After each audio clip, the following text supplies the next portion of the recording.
Welcome back to the show. I'm your host, Dr. Hammond of Parenting Explained with Dr. Hammond. Today we have a really special guest, Dr. Clete Bulach, who is a retired Ohio school superintendent. He's also the Associate Professor Emeritus at the University of West Georgia, and he's been the author of numerous journal articles and written several books. And we're going to talk today about a really important topic of how to help your children be successful in the education system, frankly. So I want to start with something to think about. A lot of parents and students have said that they're absolutely overwhelmed with the entire educational experience, frankly. So what is your piece of advice for parents to really get through the academic years? When I interviewed all the students in West Virginia, I found that a lot of them were frustrated. They weren't succeeding. They didn't have enough time to do the homework assignments. Yep. And a key was their friends. So as a parent, I would want to know who my kids' friends are. Very important. Because if you go to school and you don't have friends, that is an awful feeling. Because one of your basic needs is knowing that other people care. Right. And if you know the other kids don't care about you, and you know maybe think the teacher doesn't care about you, that's not going to be a successful experience in school. Right. Number two, grades. How frustrated are the kids when they get a bad grade when they wanted a good grade? So helping your kids study is a good idea, but the other thing might be invite a couple of kids over and have a study club, and you can exchange homes that way. That way they get the friends and they get the help. If necessary, hire a tutor to help your kid. It doesn't cost that much. And then you come to the third area. Some kids get discouraged and they quit. The secret to success for the kids out there, the secret is not intelligence. The secret is they don't quit. They keep their nose to the grindstone, and they work and they work and they work. Right. And my own experience in high school, I never took a book. I was a 4-year wood shop, 4-year vocational agriculture, 4-year vocal music major. When I went to college, wow, it was a struggle because I didn't have the academic background, but I didn't quit. Right. I kept at it and kept at it until eventually, here I am today. Those are, an expert in my field with a doctorate degree. And I've been very successful. Yeah, very incredible. I really like those tips too, because it is important, especially as you mentioned with friendships, because and actually in both of those scenarios, one is if your child doesn't have any friends, that's a red flag. It can be very lonely. A lot of isolation causes all sorts of issues. But if you have the wrong set of friends, then that's a whole other set of issues. So friends are very important, as you mentioned. Not quitting is so important. I think a lot of parents are spending so much time worrying about grades, but we need to also think about how to deal with frustrations, how to deal with bullying, and just like I said, not quitting when you're frustrated, frankly, with the school system. So I really like those tips a lot, and of course, homework, very important. So what do you think are the strongest concerns or the most intense concerns right now that parents should be aware of what's happening with our school system? Well, the parents can do a lot of things. There's 6 surveys on my website that they can access, and they can go to their school and they can say, hey, I think we need to find out how bad bullying is at our school. Here's a survey. And they can get on my website and they can read manuscripts that I've written about bullying behavior. Because believe it or not, in my over 100 surveys of schools from California to New Jersey, 5 to 10% of the kids are bullied in one way or another, verbally, cyber.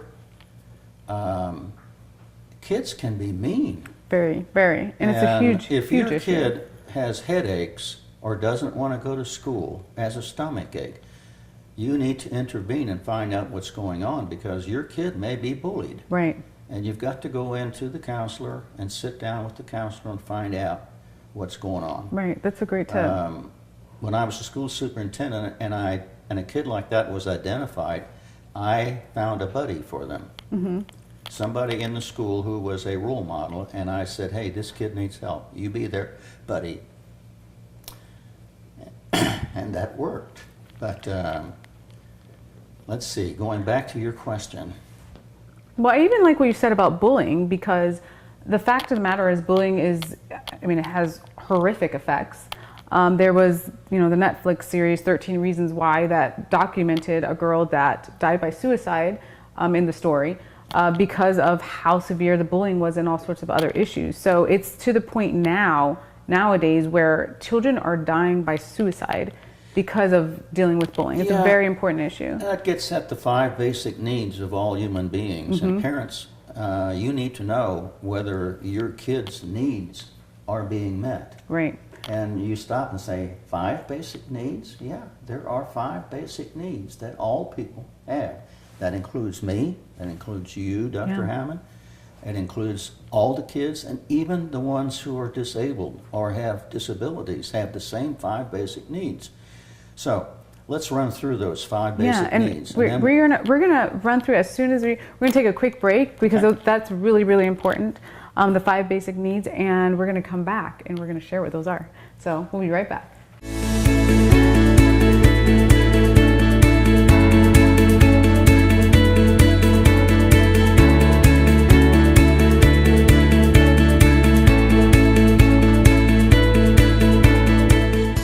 Anyone would want to know, why did you write the books? In 2002, I got a contract to evaluate every school district in the state of West Virginia. After interviewing thousands of students, teachers, and parents, I found out there are a lot of people who do not like the school. And I thought, wow, that is awful. How would you write a book so you could create a school where kids love to go, where teachers didn't quit in years 3 to 5, and the parents loved to send their kids, and that's why I wrote the book. And there are 2 of them. This one tells how to create that school, and this one describes some of the problems people will encounter when they try to create the school. Basically, communications is a big problem, and how conflict is dealt with is also a big problem. So those are the 2 books, and that's why I wrote them.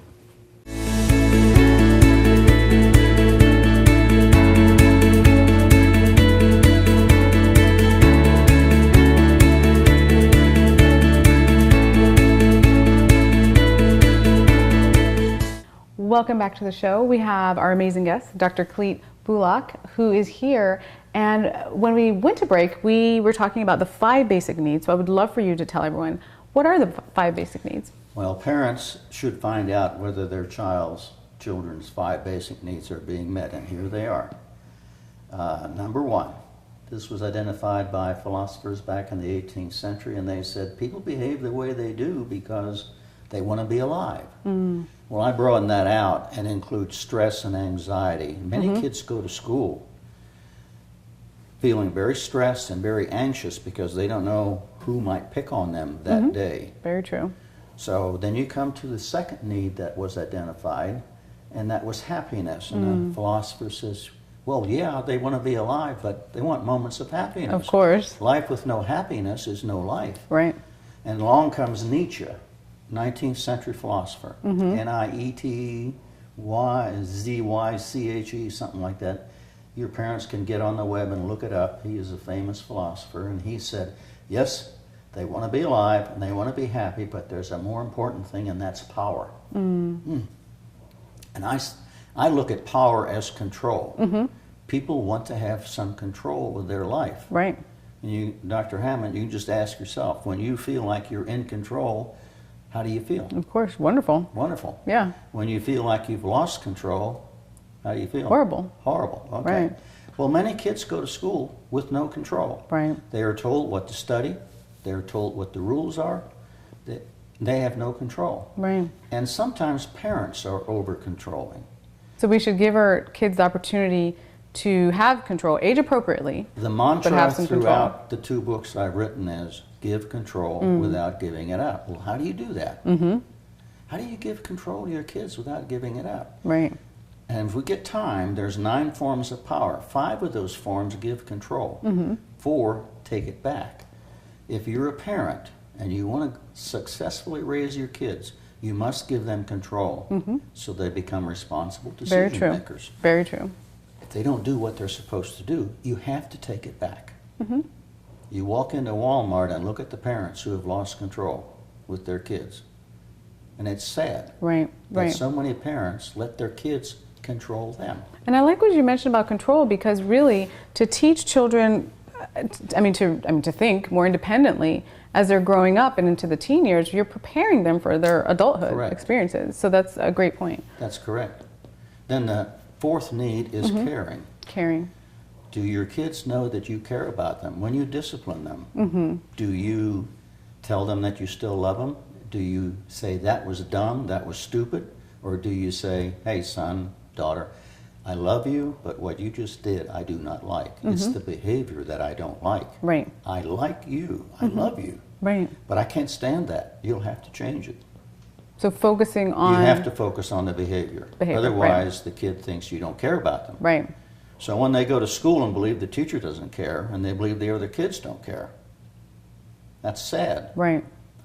So he gets no caring at home, no caring at school. Right. This kid's in trouble. Then you come to the 5th need, and that's purpose. Dr. Mehmet Oz, Dr. Rick Warren, the Dalai Lama, all say life with no purpose is no life.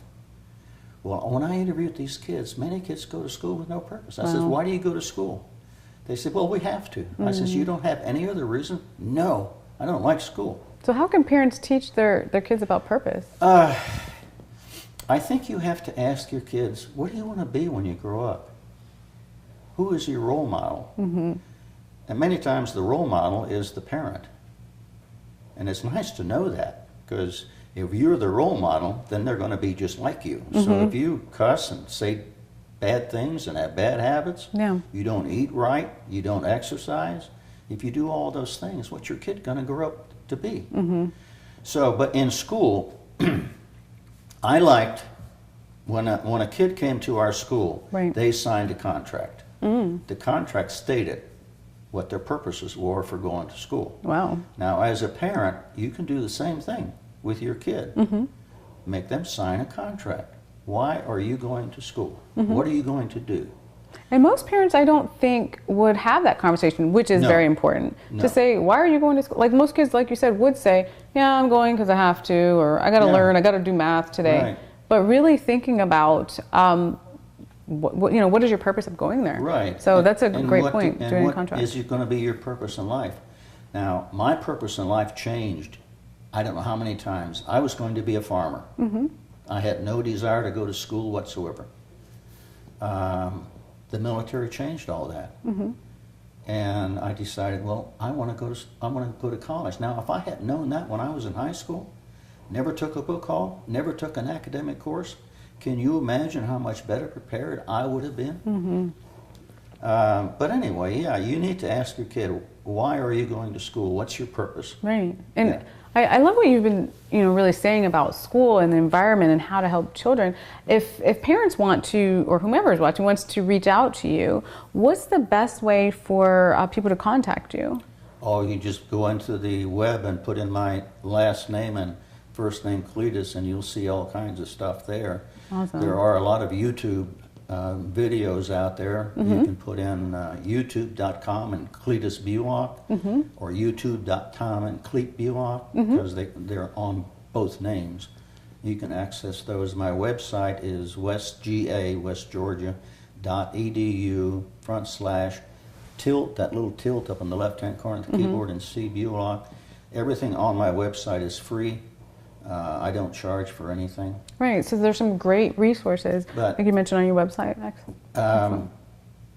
I want you to think again about a kid who goes to school without those needs being met, has no purpose, believes the teacher doesn't care, believes the other kids don't care, has no control, is not happy, and may be afraid, that kid is not going to learn. Right. So you've got to ask your kids how these needs are being met.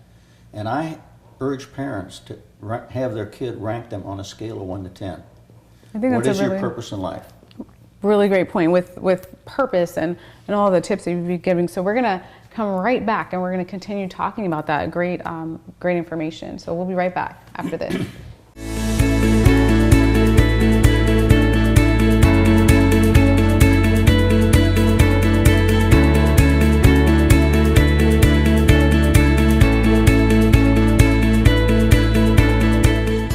Anyone would want to know, why did you write the books? In 2002, I got a contract to evaluate every school district in the state of West Virginia. After interviewing thousands of students, teachers, and parents, I found out there are a lot of people who do not like the school. And I thought, wow, that is awful. How would you write a book so you could create a school where kids love to go, where teachers didn't quit in years 3 to 5, and the parents loved to send their kids, and that's why I wrote the book. And there are 2 of them. This one tells how to create that school, and this one describes some of the problems people will encounter when they try to create the school. Basically, communications is a big problem, and how conflict is dealt with is also a big problem. So those are the 2 books, and that's why I wrote them. Welcome back. We have our guest today, Dr. Clete Bulach, and we've been talking a lot about how to deal with the education system. Before we went to break, we were talking a lot about purpose, and I want to talk a little bit more about that, of how to have children have a sense of purpose when they're going to school or when they're getting their academic experience. Well, life with no purpose is no life. Mm-hmm. So, as a parent, I would want to ask my kid, what is going to be your purpose in life? Now, the purpose in life changes many times, because I was going to be a farmer. Mm-hmm. Then I was going to be a hypnotist, mm-hmm. a hypnotherapist. Yeah. That was one part of my, and I was a very successful hypnotist in part of my life. So your purpose in life changes. Right. But life with no purpose is no life. So every kid should identify a purpose, be it only for a short period of time. It's going to change. Mm-hmm. And it's okay for it to change. Sure. Is what children need to be told. So everyone has to have a purpose in life. My purpose in life is to change the way schools treat kids, the way teachers are treated. The climate and culture in most schools is abominable. Yeah, you wrote some books about that. Tell us about your books. There is a survey in the book that measures school culture and climate. In a recent survey of all the schools in Georgia, 2,250 some schools, only 400 had a good culture and climate. Wow. And a number are toxic. Wow.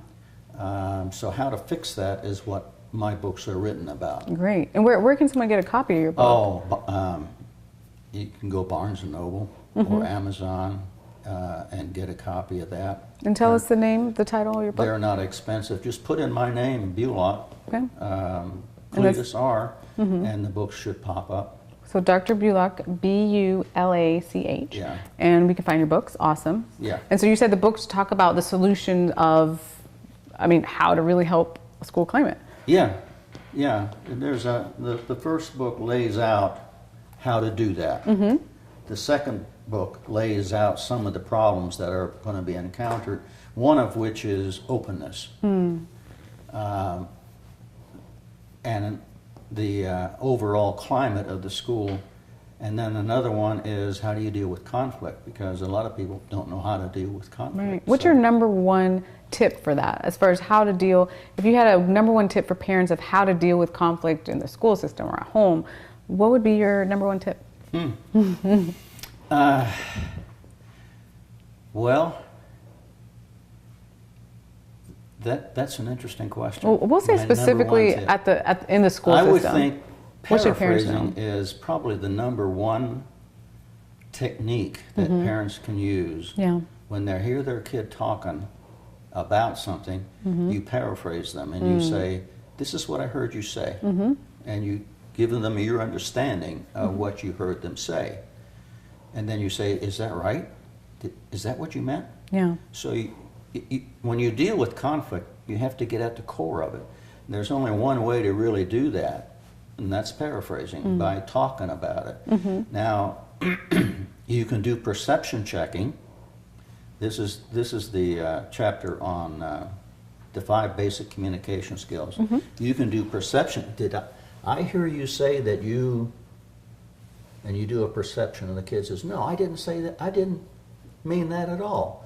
So, so what did you? And then you do another perception check. So paraphrasing, perception checking checking. are a few of the techniques which are wonderful when you're talking with a child, because often a lot of children, especially teens, they'll say, "I don't feel understood, I don't feel heard." So these are some really great techniques. So as we are wrapping up, you've provided so many valuable tips today. As we're wrapping up, is there any one last thing that you would like to share for parents? Feelings are so important in a family, and it's often difficult to share feelings, but what you do more often is you express a judgment rather than doing a perception check and trying to describe feeling. You say, "Oh, that was a stupid thing to do." That's a judgment, right? Instead of saying, "This is what you did. Tell me about that." Right. So avoid, for parents out there, avoiding judgments is probably the best thing you can do. Yeah. When you see something and a judgment pops up in your head, do a perception check. Say, "I just saw you do this. Why did you do that?" Great tip. I love that. So again, remember to avoid judgment as much as possible with your kids. Thank you so much for being on the show today. It's been really valuable information, Dr. Clete Bulach. Oh, it's a pleasure to be on your show. Thank you. And tune in next time. We'll be discussing more topics related to how to help your children and how to help yourself.